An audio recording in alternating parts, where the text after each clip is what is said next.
मैं वैष्णवी अग्रवाल और आप देख रहे हैं आपका अपना चैनल टुडे 9। शासन के मंशा को ठेंगा दिखाने वाला बलिया का जिला अस्पताल एक तरफ त्राहिमाम कर रहा है तो वहीं दूसरी तरफ दलालों और गुंडों का वर्चस्व सरकारी अस्पताल में कायम हो गया है।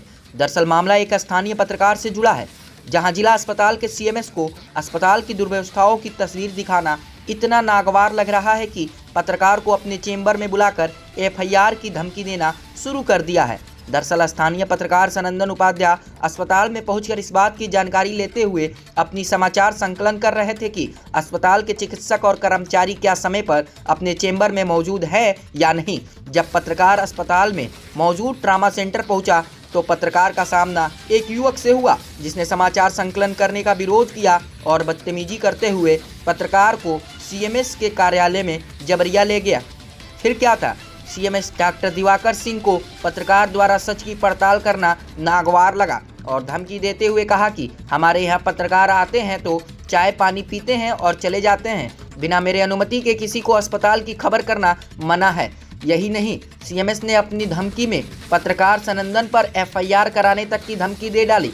यहाँ पत्रकारों के साथ सामंजस्य बनाकर अस्पताल की व्यवस्थाओं को दुरुस्त करने की जिम्मेदारी है, वहाँ किसी भी पत्रकार को धमकी देना इस बात को आईने की तरह साफ कर देती है कि अस्पताल की दुर्व्यवस्थाओं की जिम्मेदारी शासन के मंशा को किस तरह से धक्का लगा रहे हैं, जहां अपनी सच्चाई को छुपाने के लिए अस्पताल में गुंडों का शरण दिया जा रहा है। परिचय दीजिए अपना। मैं सनंदन उपाध्याय पत्रकार हूँ। जिला अस्पताल गए थे कुछ अपना कवरेज करने के लिए, जहाँ हर जगह मेरा कवरेज हो गया। जब ट्रामा सेंटर में गए तो वहाँ सीएमएस के द्वारा एक लड़का रखा गया था। उसने कहा कि यहाँ कोई भी वीडियो बनाए या कोई भी पत्रकार आए तो उसको सीएमएस के यहाँ मुझे ले जाना है, ये मेरी मजबूरी है। उसने ले गया सीएमएस के पास। सीएमएस ने मुझसे कहा कि आप पत्रकार हैं या क्या हैं, इससे कोई मतलब नहीं है, लेकिन आप बिना अनुमति के यहाँ कवरेज कैसे कर सकते हैं। यहाँ तमाम लोग आते हैं, चाय पानी पी करके और घर चले जाते हैं, और आपको खबर करने की जब ज़्यादा ललक लगी है तो आप पर हम एफआईआर करा देंगे, नहीं तो आप सुधर जाइए। आप खबर करने गए थे हॉस्पिटल में, ट्रामा सेंटर में, किस तरीके की खबर थी? मतलब अनियमितता था, क्या था? तमाम खबरें चली हैं कि डॉक्टर अस्पताल में समय से नहीं बैठते हैं। उसी को लेकर के मैंने कवरेज करने गया था वहाँ पे, जो सीएमएस ने ऑफिस में बुला करके और चाय पानी के लिए कहे कि चाय पानी करिए और यहाँ से चले जाइए आराम से। यहाँ कवरेज करने के चक्कर में पड़ेंगे तो आप पर हम एफआईआर कराएंगे, जो मेरे पास ऑन रिकॉर्ड है। कैसी मानसिकता लग रही थी सीएमएस की?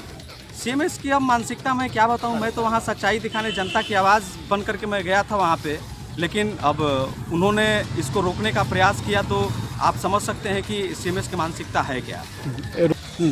वो दरअसल मामला ये है कि बीते दिनों एक स्ट्रेचर न मिलने के अभाव में एक मरीज को चादर में लपेट करके ले जाया गया था। उसकी खबर मैंने प्राथमिकता से चलाई थी, जिसे सीएमएस आक्रोशित थे और आज वो कई दिनों से सोच रहे थे कि मुझसे मिलें, जो कि आज उन्होंने एक लड़का लगा करके और चैम्बर में बुला करके और इस तरह का वो बर्ताव किए हैं। उनकी मेन मानसिकता यही है कि यहाँ खबर न चलाएं, चाय पानी मेरे ऑफिस में करें और घर चले जाएं। दरअसल यही मामला है, चादर में लपेटकर एक मरीज को ले जाया जा रहा था।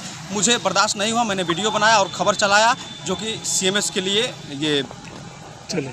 आखिरी सवाल, किस तरीके की अनियमितता देखी जा रही है अस्पताल में? अस्पताल में तमाम अनियमितता है, तमाम खबरें भी चलती रहती हैं। आप पत्रकार हैं, आप जानते हैं, वहाँ दलालों की भरमार है, जो कि हर कोई जानता है, लेकिन फिर भी उस पर कोई कार्रवाई नहीं हो रही है। मुझे ये योगी सरकार है, दरअसल योगी सरकार में भी स्वास्थ्य व्यवस्था को इतना बेहद खराब रखा जा रहा है।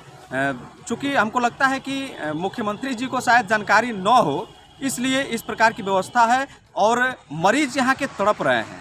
तमाम खबरें भी देखते होंगे वो, लेकिन हमें ये उनसे आग्रह है कि कम से कम मरीजों का दर्द समझ लीजिए।